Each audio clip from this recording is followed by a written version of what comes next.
Salam sejahtera, selamat berjumpa kembali bersama Miss Irma dalam pelajaran kimia. Kita akan melanjutkan materi pembelajaran kita bab 3, yaitu sesi terakhir ya, tentang gaya antar molekul. Nah, silahkan buka buku teks kimia kalian, halaman 115 sampai 119. Sebelumnya kita sudah belajar tentang kestabilan unsur ya, kemudian apa itu ikatan ion, kovalen, logam, bahkan bentuk molekul. Nah, sebagai contoh yang sering kita konsumsi sehari-hari adalah air ya, memiliki ikatan kovalen dengan rumus kimia H2O. Ternyata air ya terdiri dari banyak molekul-molekul air. Nah, yang mempengaruhinya apa?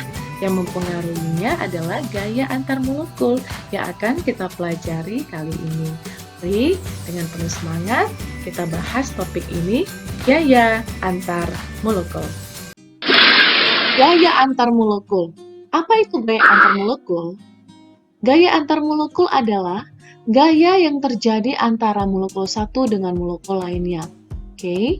Nah, di sini ditampilkan contoh HCl, HBr, HBr.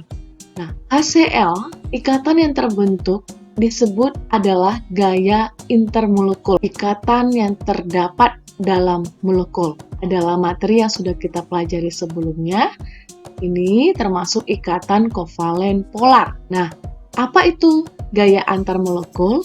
Yaitu seperti tampilan ini antara molekul HCl dan HBr, di mana molekul dari atom Cl berikatan dengan H pada molekul yang lain, yaitu molekul HBr. Oke.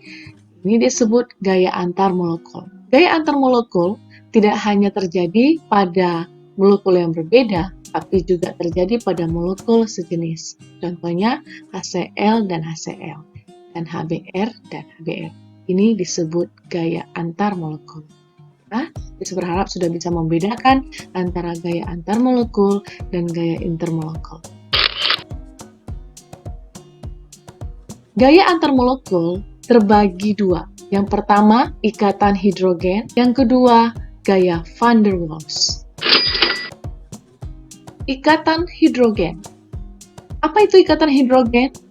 Ikatan hidrogen adalah ikatan yang terjadi pada atom hidrogen dengan atom-atom yang memiliki keelektronegatifan yang sangat tinggi, yaitu fluor atau F, oksigen O, dan nitrogen N. Keelektronegatifan yang sangat tinggi mengakibatkan atau membuat sebuah ikatan hidrogen yang terbentuk menjadi sangat kuat.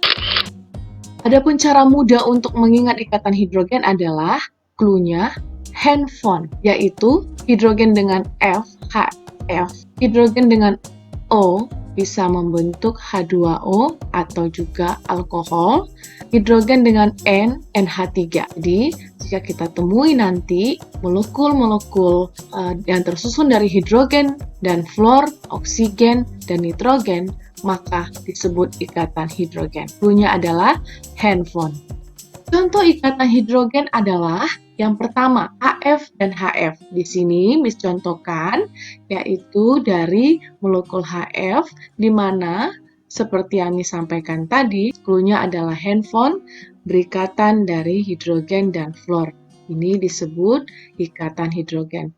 Kemudian yang kedua adalah contohnya molekul-molekul air. Molekul air ini saling berikatan dari hidrogen dan oksigen sehingga membentuk ikatan hidrogen, memiliki ikatan yang sangat kuat. Yang kedua adalah gaya van der Waals. Gaya van der Waals dibagi tiga, yaitu dipol permanen, dipol sesaat atau terinduksi, dan gaya dispersi London. Sebelum kita membahas lebih lanjut gaya van der Waals, terlebih dahulu kita mengenal istilah dipol. Apa itu dipol? Dipol merupakan pengutupan yang terjadi pada molekul polar berdasarkan keelektronegatifannya, sehingga membentuk dipol positif dan dipol negatif. Jika elektronnya kecil, maka akan cenderung membentuk dipol positif, dan jika keelektronegatifannya besar, maka akan cenderung membentuk dipol negatif. Gaya van der Waals yang pertama yaitu dipol permanen. Dipol permanen terbentuk dari molekul polar dan molekul polar. Di sini Miss tampilkan contoh HCl dan molekul HCl ini membentuk molekul permanen. Nah, mengapa terbentuk dipol permanen? Ya, perhatikan molekul yang ada pada contoh ini. Oke, di sini hidrogen dan HCl. Hidrogen ini memiliki atom yang sedikit, maka dia cenderung membentuk dipol positif. Cl memiliki elektron yang lebih banyak, maka cenderung negatif. Nah, akibat adanya dipol negatif dan positif antar molekul satu dan molekul lain, sehingga terjadi gaya tarik-menarik antara molekul HCl yang satu dengan molekul yang lain. Ini disebut dipol permanen, molekul polar dan molekul polar. Itulah alasannya mengapa HCl dan HCl merupakan dipol permanen. Gaya van der Waals yang kedua adalah dipol sesaat atau dipol terinduksi. Dipol sesaat atau dipol terinduksi adalah terbentuk dari molekul polar dan molekul nonpolar. Di sini Miss tampilkan contoh molekul HCl, yaitu molekul polarnya, dan molekul nonpolar adalah H2. Di sini, dari molekul HCl dan H2 akan membentuk molekul sesaat atau terinduksi. Kenapa bisa terbentuk dipol sesaat atau terinduksi? Padahal kita ketahui bahwa H2 ini tidak mengalami pengutupan atau tidak ada pengutupan karena elektron negatifannya sama dengan 0, sama dan seimbang. Nah, hal ini ternyata disebabkan karena molekul polar, di mana Cl kutubnya negatif, hidrogen kutubnya positif. Maka hidrogen pada H2 ini akan terimbas dari Cl yang ada pada HCl, sehingga hidrogen pada H2 akan memiliki kutub positif.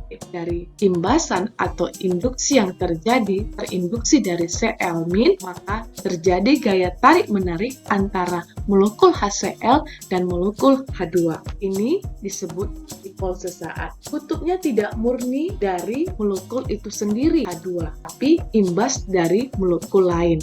Itu disebut dipol sesaat karena terimbas atau terinduksi dari molekul polar. Gaya van der Waals yang ketiga adalah gaya dispersi London. Sesuai dengan namanya, tidak ada dipol. Berarti ini terbentuk dari molekul nonpolar dan nonpolar. Mana kita ketahui bahwa nonpolar tidak punya kutub karena elektronnya seimbang. Di sini Miss tampilkan contoh H2 dan H2. Molekul H2 dan molekul H2 ini membentuk gaya dispersi London.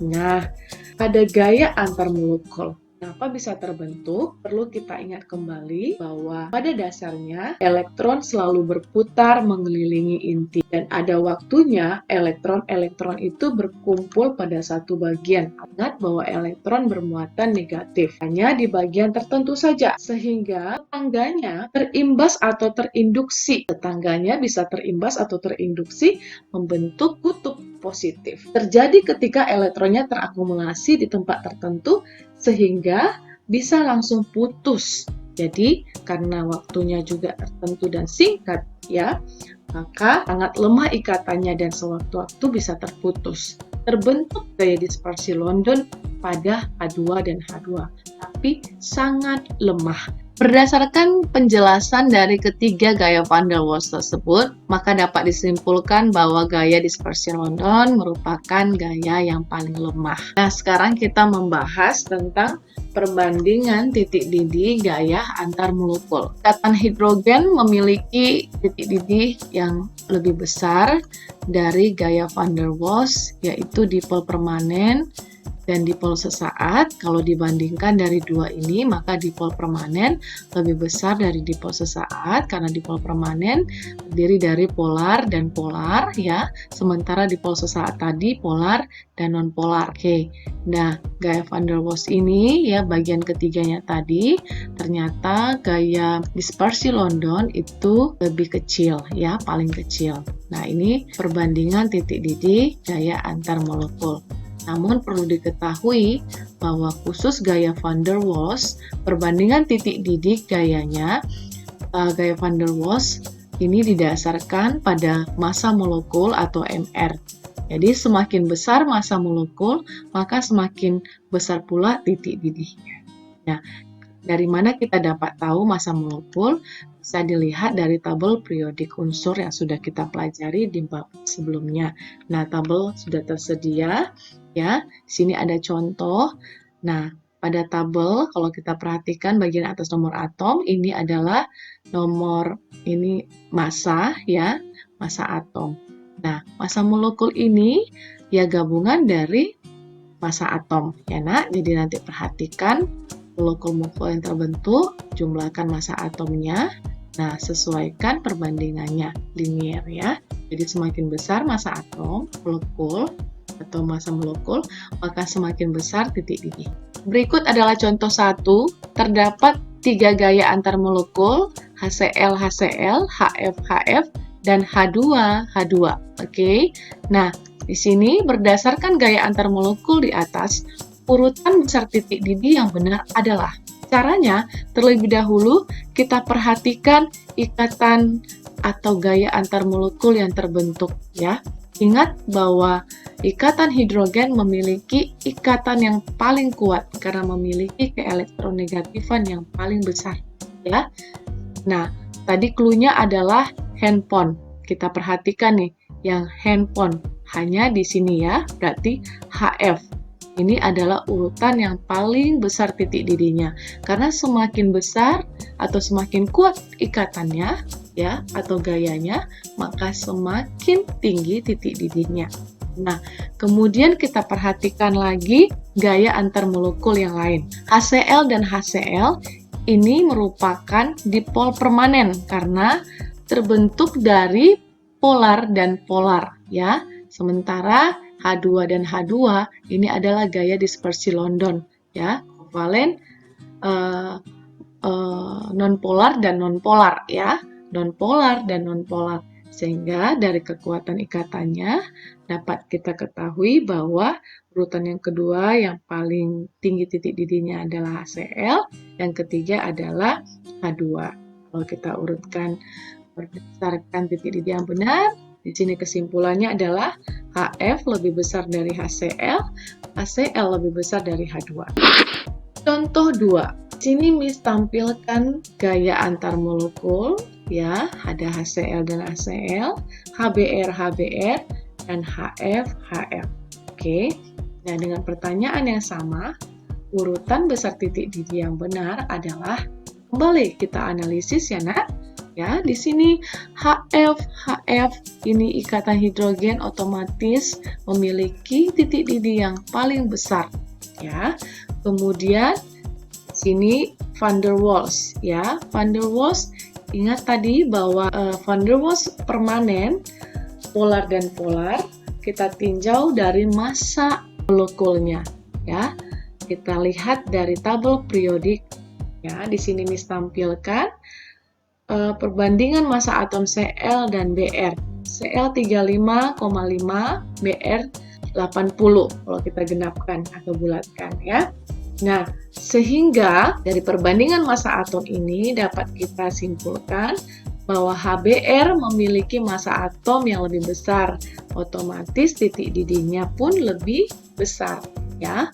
Sehingga urutan kedua setelah ikatan hidrogen adalah HBr, HBr, kemudian dilanjutkan oleh HCl, HCl. Ya. Ini kesimpulannya, HF lebih besar dari HBr, HBr lebih besar dari HCl. Itu adalah urutan besar titik didihnya. Demikian pembelajaran kita hari ini. Tolong dipahami dengan baik ya setiap topik. untuk khusus bab 3 dari awal sampai pertemuan hari ini. Karena pertemuan